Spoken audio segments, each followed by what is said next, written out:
Hello दोस्तों, CUET मित्रा के YouTube platform पर आप सबका फिर से हार्दिक स्वागत है। आज जिस यूनिवर्सिटी के एडमिशन एलिजिबिलिटी के बारे में हम बात करने जा रहे हैं वो यूनिवर्सिटी मेरे ही स्टेट यानी कि Jharkhand, central university of Jharkhand है। इसके एडमिशन एलिजिबिलिटी क्राइटेरिया पर बात करते हुए मुझे एक कहानी याद आती है कि जब मैं अपने बीए के लिए सेंट्रल यूनिवर्सिटी सर्च कर रही थी तब ये यूनिवर्सिटी सिर्फ मास्टर्स प्रोग्राम्स को रन करती थी।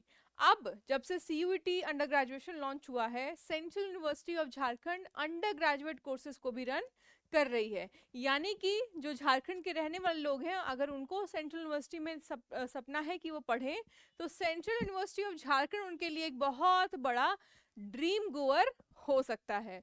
ठीक है, तो आइए हम इसके एडमिशन एलिजिबिलिटी क्राइटेरिया के बारे में आज थोड़ा सा डिस्कस करें।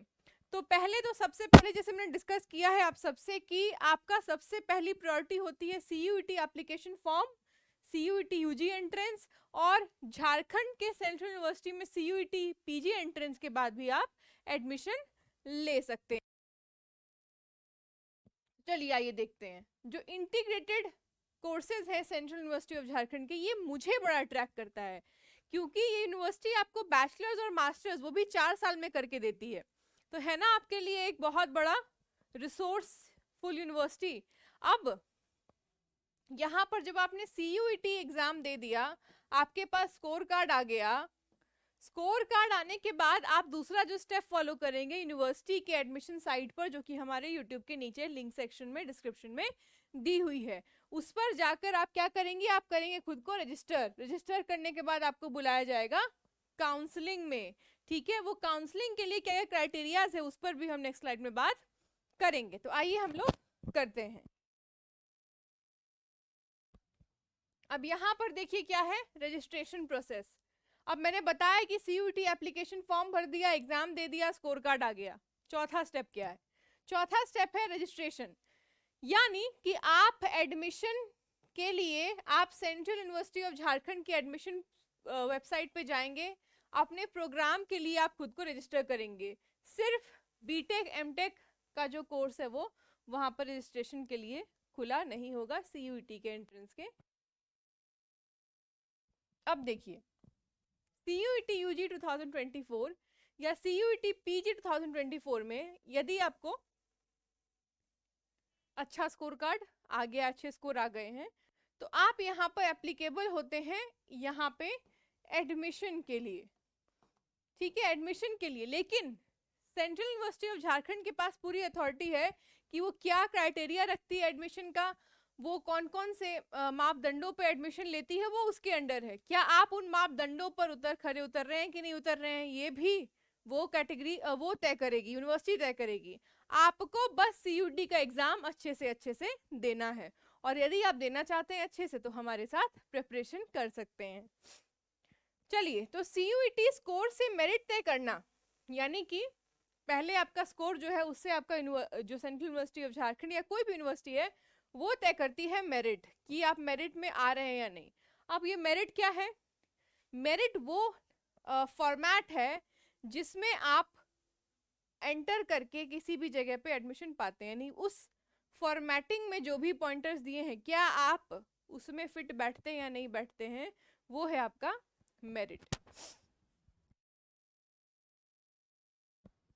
नेक्स्ट स्लाइड पे देखें तो फर्दर प्रोसेस।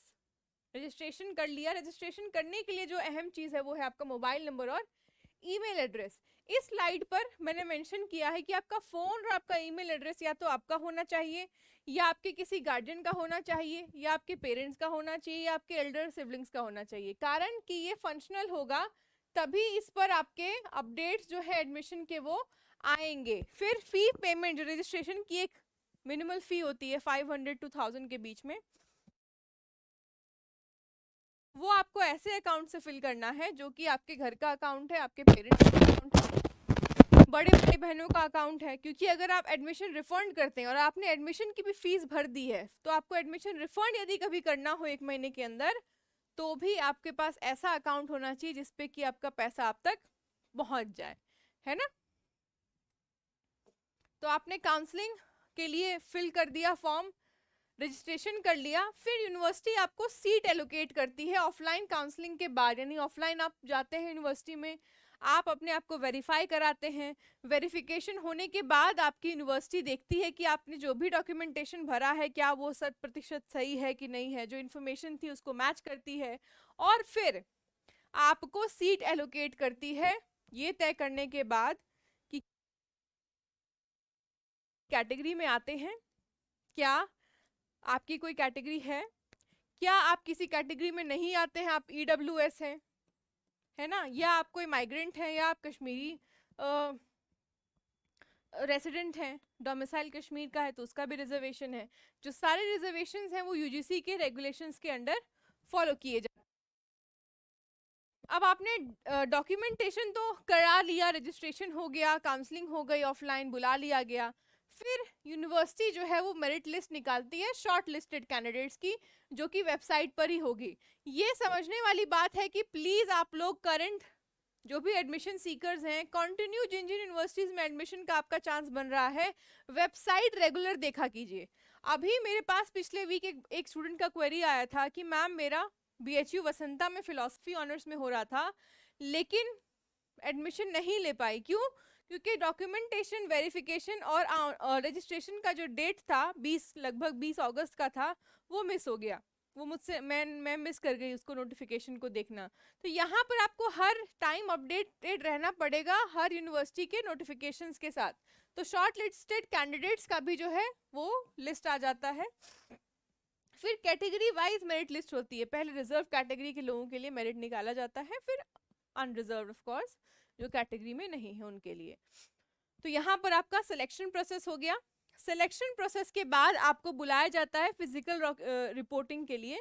फिजिकल रिपोर्टिंग में आपके डॉक्यूमेंट्स को लिए जाते हैं और एडमिशन प्रोसेस को लगभग फाइनल समझा जाता है। ठीक है, अब यहाँ पर इनकी मेरिट लिस्ट जो है वो अलग निकलती है और अनकैटेगरी रिजर्व सीट्स की मेरिट अलग निकलती है, इतना ही समझ लेना है। एडमिशन विड्रॉल का प्रोसेस क्या है सेंट्रल यूनिवर्सिटी ऑफ झारखंड में? तो आपको एक फॉर्म फिल करना पड़ेगा जो आपके एडमिशन पोर्टल पर ही एडमिशन विड्रॉल का है, वो फॉर्म फिल करके आप जमा करते हैं। यहाँ पर फी रिफंड का पूरा प्रोसेस है। अगर 15 दिन पूरे नहीं हुए हैं तो 100% पूरे मिल जाएंगे। 15 दिन हो गए हैं लेकिन नोटिफाइड डेट के 1-2 दिन पहले 1 दिन एक्स्ट्रा 90%, इस तरीके से कैटेगरी बांध ली गई है। और अगर 30 दिन से ज्यादा हो गया है तो फ्री रिफंड नहीं होगा। फी रिफंड के प्रोसेस में 2000 रुपीज जो है वो डिडक्ट किए जाएंगे। आपके एडमिशन प्रोसेस के जो टाइमिंग्स और पूरे सिस्टम के चैनलाइजेशन के लिए वो 2000 रुपए डिडक्ट किए जाएंगे। अब यहाँ पर देखिए टोटल सीट्स है हर डिपार्टमेंट की 31, 43, 43, 31, 21, 31, 31, 50, 50, 658 कुल मिलाकर टोटल सीट है। सबसे ज़्यादा सीट्स जो हैं वो BCom इंटीग्रेटेड MCom के लिए हैं, BA BEd BSc BEd के लिए है, पॉलिटिकल साइंस के लिए 31 है, इकोनॉमिक्स के लिए 31 है, chemistry 43, mass communication 43, mathematics physics life sciences environmental sciences and geography के लिए 31 है, बाकी सब के लिए 43। तो ये सारे टोटल नंबर ऑफ सीट्स जो हैं वो रिजर्व्ड और नॉन रिजर्व कैटेगरी दोनों के लिए बांटे गए हैं। यहाँ पर आपको थर्ड वे लिस्ट भी मिल जाएगी, इसको भी प्लीज आप चेक कर लें। और सेंट्रल यूनिवर्सिटी ऑफ झारखंड के एडमिशन लिंक पर जाकर उसके प्रोस्पेक्टस को जरूर पढ़ें जिस भी बच्चे को यहाँ पे एडमिशन लेना है। ठीक है, बाकी ऐसे ही इंफॉर्मेटिव वीडियोस के लिए आप हमारे यूट्यूब चैनल को सब्सक्राइब कर सकते हैं और अपनी तैयारी को CUET मित्रा के साथ जारी रख सकते हैं। तो हमारे YouTube चैनल को सब्सक्राइब करें, लाइक करें, शेयर करें और कमेंट करें।